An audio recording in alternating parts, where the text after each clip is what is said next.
You know, I could go on and on about the virtues of coffee, but one of the ones that I just love the most is the effect that it has on my voice when I'm drinking some really nice, rich, hot coffee. It just loosens up the vocal cords and allows you to achieve that deeper, that bassier, that voice that you only get when you drink hot coffee.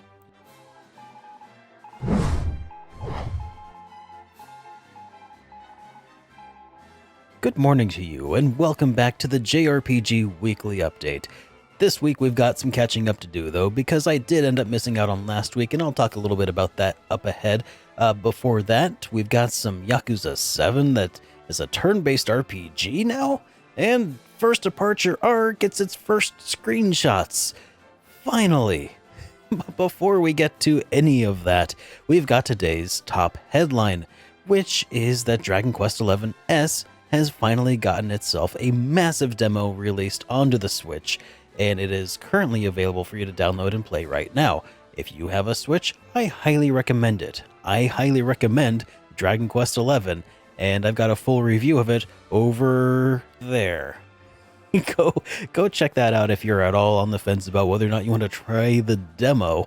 But I do recommend that you give it a shot to find out whether or not it's going to be worth the 60 bones that's likely going to cost you when it comes out on the 27th later on this month. Now, new games were announced this week as well.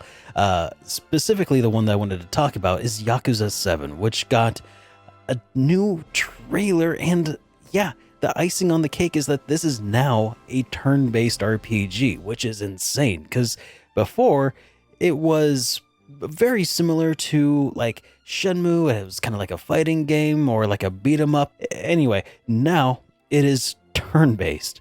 And because this is actually starting up a new story in Yakuza, if you haven't played any of the other Yakuzas leading into this, you could just jump in because this game focuses on a new protagonist, Kasuga Ichiban. So I recommend taking a look at this. The trailer makes it look pretty cool too. I kind of dig it. I'm interested. It has piqued my interest, and the Yakuza series is one that I've always really wanted to dig more into. And, well, speaking of Yakuza, I'm going to have more of a chance to do that because Yakuza 3, 4, and 5 are all getting HD remasters in 1080p and 60 frames per second on the PlayStation 4. And this is really cool because they're all getting physical releases as well. This includes Yakuza 3, which is actually already out. Yakuza 4 is coming out on October 29th of this year. And then Yakuza 5 is getting a physical release on February 11th of 2020, which, for those who have been keeping score at home, I do believe is the first time that you can actually get a physical copy of Yakuza 5. It was released on PlayStation 3 already, but it didn't get a physical release, which kind of sucked for a lot of people, I know. So as a collector, this screams out to me. Maybe this would be the best way to complete the collection on PlayStation 4. It'd be pretty awesome. Anyways, we also got some localizations and release date updates that I wanted to talk to you guys about today. Final Fantasy VIII's Remaster. The release date has been announced. It's coming to all consoles and onto PC on September 3rd, which is tomorrow. And I do have a slight addendum because in my last JRPG Weekly Update, I had commented on a rumor that there was going to be a physical release based on the pre-orders that PlayAsia was taking for physical releases. A statement from Square Enix has made it clear that that is not actually happening. It is not going to cost $60, and the game will be a digital-only release, but it will also only be $20. At least for now. I don't really have any high hopes that this is going to be picked up by Limited Run or anything. I feel like Limited Run tends to do their best work with companies, smaller companies who don't really have the resources to publish. Limited Run is a publisher, but Square Enix is also a publisher, and they've got the money to publish this physically if they wanted to. It sounds like they just, so far, don't want to. And there have been a whole lot of videos out there talking about all the work that's been going into the Final Fantasy VIII Remaster. Looks like they've kind of remodeled all of the characters in the game, and it looks like that's going to be a massive improvement. Looks like they've even reanimated a lot of them. That is coming out on tomorrow if you're watching this on Monday, so keep your eyes out for that. Cat Quest 2, The Lupus Empire, is coming to PC on September 24th, and then it's going to be coming to other consoles, including PS4, Xbox One, and the Nintendo Switch. They're all coming out this fall later on, so sometime before the end of November, I guess. Also, Romancing Saga 3 is launching in Japan on November 11th. However, we don't have any word about when that will be in the West. It has been announced that Saga 3 and Scarlet Grace are both coming to the West. We just don't know when yet, unfortunately. Also, The Witcher 3 on Switch, or as I like to refer to it, Switcher 3, that's terrible, is getting a release date of October 15th of this year. Man, September and November this year are packed.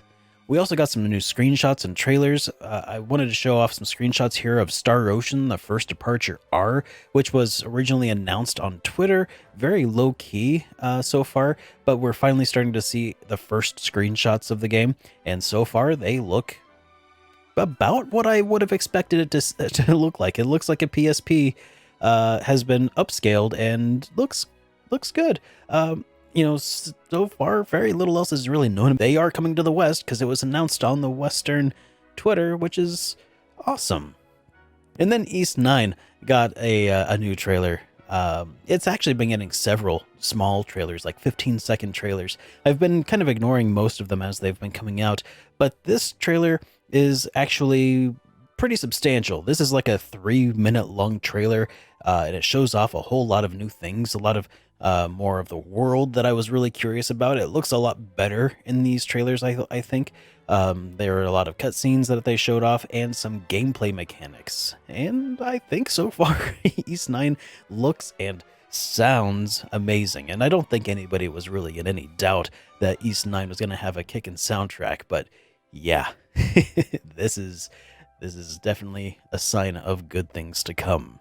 In other news, CD Projekt Red, the developer of The Witcher and Cyberpunk 2077, has been getting a lot of questions about what their plans are after Cyberpunk 2077, and it looks like they plan to continue to develop more Witcher and Cyberpunk games. Apparently, they plan to alternate between the two IPs moving forward. Cyberpunk 2077, as of right now, is going to be released on April 16th of 2020 on PS4, Xbox One, and PC.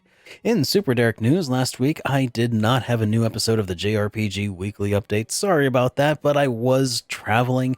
I was on a long road trip with my wife up to Pennsylvania and back. It's a beautiful drive from here in Kansas, and we were out there celebrating my birthday with my parents, and it was a lot of fun. And then we got home, and God, there was this crazy storm, and it flooded the basement, and thank God I am not still using that basement as my studio because all the games are safe. Whew, man, dodged a bullet. Oh man, but that's really about it as far as SuperDerek news goes, because I've just been away. But now I'm back, and it's, back to business as usual here moving forward. In RPGs coming out this week, we've got a lot, and that's because September has arrived. Brace yourselves, hide your wallets from yourselves if you can, because it's going to be a very expensive month if you are a huge collector. Monster Hunter World Iceborne is coming out for the Xbox One and PS4 this week, and so is Final Fantasy VIII. Again, that's coming out tomorrow on Tuesday to Nintendo Switch, PS4, Xbox One, and PC. Torchlight 2 is coming out on the Nintendo Switch, PS4, Xbox One, and PC this week. And then this is not an RPG, but Catherine Full Body is it's a puzzle game, essentially. But I find that there's probably a lot of overlap between fans of Catherine and JRPGs. So anyways, that's coming out this week. As Divine Menace is coming out to the Nintendo Switch this week. It's already on iOS, PC, and Xbox One, but now it's coming to Switch. Also, Code Vein is it's not coming out this week, but it is getting a demo on the 3rd on Tuesday, and that's coming to PS4 and Xbox One. So if you want to get your hands on this and decide whether or not it's going to be worth your time on September 27th, when that comes out this week, definitely keep your eyes out for that demo and find out. That's the Souls-like. That is it's like anime Souls. Hey, SuperDerek, just wanted to wish you a happy birthday. I'm curious to see what your new take on this whole new year is going to be like. And that leaves us with today's question of the week. Have you ever gotten an RPG for your birthday? And if so, which one was it? And was it any good? I've gotten a few RPGs over the years, but the one that really stands out to me is the year that I got my PlayStation 2. And I ended up getting with that. I got the console and I rented Dark Cloud 1, which was such an awesome game.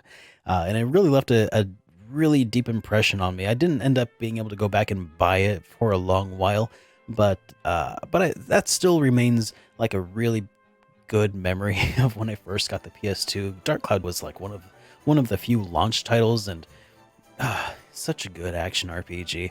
I highly recommend you guys check that out. I've got a review of it over here somewhere if you're interested. But you know what? It is time for us to go. Thank you guys for joining me. We will be doing this again next week, so if you like JRPG news, make sure you are subscribed. If you liked the video, I would appreciate a thumbs up, but if not, don't worry about it, and I will see you all next time. Have a good day, everyone.